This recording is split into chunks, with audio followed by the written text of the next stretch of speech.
నమస్తే అండి, welcome back to కాచా kitchen. అందరూ బాగున్నారా? మేము కూడా బాగానే ఉన్నామండి. మీరు బాగుండాలని కోరుకుంటున్నాను భగవంతుడిని.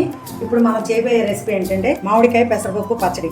దానికి కావాల్సిన పదార్థాలు ముందుగా వేపి పెట్టుకున్న కప్పు పెసరపప్పు, కప్పు మామిడి తురుము, ఎండుమిరపకాయలు ఒక 30, మెంతులు, ధనియాలు, జీలకర్ర, వెల్లుల్లి, ఉప్పు, నూనె అండి, ఇంగువ, ఆయిల్ వేసాను, ఎండుమిరపకాయలు వేయించుకున్నాను, మిరపకాయలు వేసానండి, వేయించుకుంటున్నాను,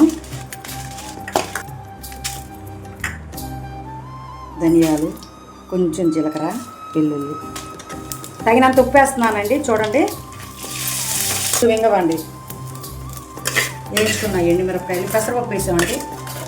ముక్కలు చాలా కమ్మగా ఉంటుందండి ఈ పచ్చడి. పెసరపప్పు మామిడికాయ పచ్చడి రెడీ అయిపోయిందండి. దీన్ని చూసి టేస్ట్ చేసి నచ్చినట్లయితే లైక్ చేయండి, షేర్ చేయండి, సబ్స్క్రైబర్ చేసుకోండి.